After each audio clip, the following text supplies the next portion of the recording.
আমি বাবার বাড়ি আসলেই ফৌজি বাবুর সাথে ঝগড়া লাগে, মানে সেটা বিয়ের পর থেকেই মানে শুরু হয়েছে। মানে বাবার বাড়ি আসলে ওর সাথে আমার ঝগড়া লাগে সত্যি, মানে দিন দিন আমি ডিপ্রেশনে চলে যাচ্ছি এই যে বাবার বাড়ি আসলে ওর সাথে ঝগড়া লাগে এটা নিয়ে।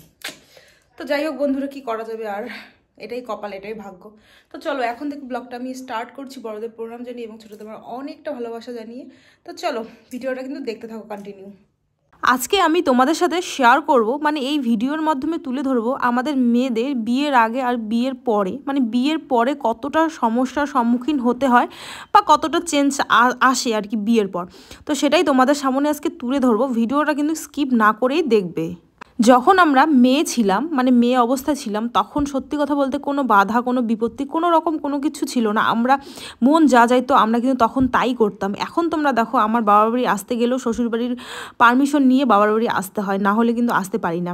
তো একটা মেয়ের বিয়ের পরে কিন্তু অনেক রকমের চেঞ্জেস আসে, অনেক রকমের সমস্যার আমরা সম্মুখীন হই, কিন্তু এমন কিছু আবার সমস্যা থাকে সেটা কিন্তু আমরা কারো সামনে প্রকাশ্য করতেও পারি না। আগে আমরা স্কিনের যত্ন নিতাম, আমার চুলের যত্ন নিতাম। আমার চুলের তো আমি আগে মেয়েবেলায় অনেক যত্ন নিতাম, তোমাদের মানে বলে বোঝাতে পারবো না। সেই সপ্তাহে 2 দিন করে আমি আমার প্রাকৃতিক আর কি অনেক রকম জিনিস আমি মিশিয়ে চুলের একটা মানে কি প্যাক তৈরি করতাম বা তেল তৈরি করতাম, সেটা আমি চুলে লাগাতাম। আবার স্কিন কেয়ার করতাম। হ্যাঁ, তো অনেক রকম আগে মেয়েবেলায় করতাম, কিন্তু এখন বউ হওয়ার পর সেগুলো তো মানে কি বলবো, টাইম তো পাই না সেগুলো করার। আর টাইম পেলেও কোনো সময় আর কি ইচ্ছেও থাকে না। কিন্তু বন্ধুরা, এখন তো তোমরা মানে দেখছোই যে গুণ বিচারির থেকে কিন্তু দর্শনধারী আগে প্রয়োজন, মানে আমাদের বর্তমান সমাজে। তার জন্য কিন্তু অবশ্যই আমাদের কিন্তু হেয়ার কেয়ার, স্কিন কেয়ার এগুলো করতেই হয়। দেখো, আগে আমরা মেয়ে ছিলাম, মেয়ে হওয়ার পরে এখন আমরা বউ হয়েছি, বউ হওয়ার পরে মানে হাজব্যান্ডের বউ হওয়ার পরে কারো ছেলের বউ হয়েছি, কারো বা মামি হয়েছি, কারো বা মানে কি বলবো আর কাকি হয়েছি, জেঠি হয়েছি, অনেক রকম কিন্তু সম্পর্ক আমার সাথে অন্যদের তৈরি হয়েছে। আবার যখন বাচ্চা হয়ে যায় তখন হচ্ছে মা হয়ে যাই আর কি। তো এভাবেই কিন্তু একটা মেয়ের কিন্তু মেয়ে থেকে বউ হয়ে ওঠার যে লম্বা একটা সিঁড়ি থাকে, সেটা কিন্তু মেয়েরা বেয়ে বেয়ে কিন্তু উপরের দিকে উঠে যায়। আমরা কিন্তু হেয়ার কেয়ার, স্কিন কেয়ার খুব সহজেই করতে পারি, কিন্তু আরও আমাদের মেয়েদের এমন কিছু সমস্যা থাকে সেটার কিন্তু আমরা কাউকে বলতেও পারি না, বা সেই সমস্যার কিন্তু সমাধান কিন্তু খুঁজতেও পারি না। তো এরকমই কিছু একটা সমস্যার সমাধান নিয়ে আমি তোমাদের কাছে চলে এসেছি। সেটা হলো বন্ধুরা, আমাদের ইন্টিমেট এরিয়া বা ভ্যাজাইনার পার্ট কিন্তু লুজ হয়ে যাওয়া।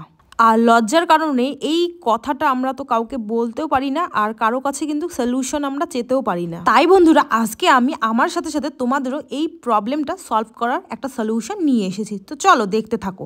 এতক্ষণ থেকে আমি যে প্রোডাক্টের কথা তোমাদের সামনে বলছি সেটি হচ্ছে এভারটিনের ইউনি লাইফ রিভাইটালাইজিং ইন্টিমেট জেল। আর এভারটিনের প্রত্যেকটি প্রোডাক্ট আমার কাছে খুবই প্রিয়, কারণ কি বলতো, এভারটিন একদম মেয়েদের কথা ভেবে হাইজিন মেনটেন করে কিন্তু প্রত্যেকটা প্রোডাক্ট কিন্তু বানিয়ে থাকে। দেখো বন্ধুরা, আমি যে সমস্যার কথাটা বলছি তোমাদের সামনে, সেটি কিন্তু বেবি হওয়ার পরে যে তোমার এই সমস্যাটা হবে সেটা না। অনেক সময় বয়স বাড়ার সাথে সাথেও কিন্তু এই সমস্যাটা কিন্তু দেখা দেয়, মানে ভ্যাজাইনার পার্ট কিন্তু লুজ হয়ে যাওয়া। এটাও কিন্তু একটা মেয়েদের কাছে খুব বড় সমস্যা। তো যাই হোক, চলো দেখি এটার মধ্যে কি কি আছে। তোমরা তো দেখতেই পেলে আমি একটা ভিতর থেকে চিটকুট বের করলাম, ওটাতে কিন্তু একদম পুরো ডিটেলস দেওয়া আছে কিভাবে ইউজ করতে হবে না হবে। তারপর তোমরা পেয়ে যাচ্ছ এই যে এভারটিনের ইউনি লাইফ রিভাইটালাইজিং ইন্টিমেট জেল, যেটা একদম পুরো কি সুন্দর একটা কিউট শিশির মধ্যে দেওয়া আছে।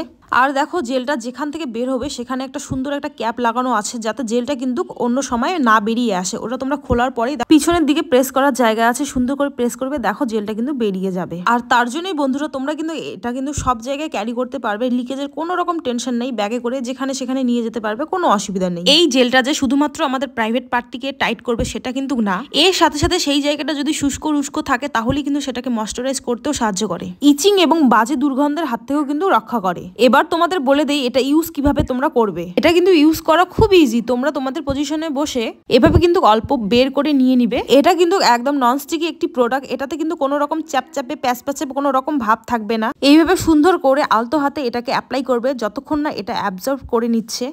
এটা কিন্তু চাইলেই তোমরা দিনে 2বার ব্যবহার করতে পারো। তাহলে বন্ধুরা, তোমাদের তো আমি বুঝিয়েই দিলাম কিভাবে প্রোডাক্টটা ইউজ করতে হয়, আর পুরো ডিটেলস তোমাদের জানিয়ে দিলাম। তাহলে আমাদের মেয়েদের তো অনেক সময় অনেক রকম এরকম সমস্যা দেখা যায়, আমরা বলতে পারি না। তার জন্যই তোমাদের কথা ভেবেই কিন্তু আমার ভিডিওটা একদম করা। হ্যাঁ, এই কথা বলতে প্রোডাক্টটা কিন্তু একদম হাইজিন মেনটেন করে বানানো হয়েছে মেয়েদের কথা ভেবেই। তোমরা চাইলেই কিন্তু এটাকে পারচেস করতে পারো, আর আমার ডেসক্রিপশন বক্সে তো লিঙ্ক দেওয়া আছে, তো ওখানে যাও, গিয়ে কিন্তু নিতে পারো। তো চলো আজকের মতন টাটা, আবার নেক্সট ভিডিওতে খুব সুন্দর একটা ভিডিও নিয়ে তোমাদের সঙ্গে দেখা হচ্ছে।